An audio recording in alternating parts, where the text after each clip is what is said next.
Go. Rock. Tangohia. Tohu. We're here now. Link. Tangohia. Totara. Wait, now.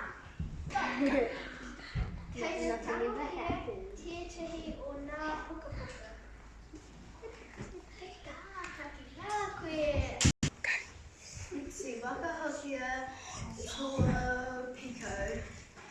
We're here now. Whakahokia, Tid, Puka. Oh. We're here now.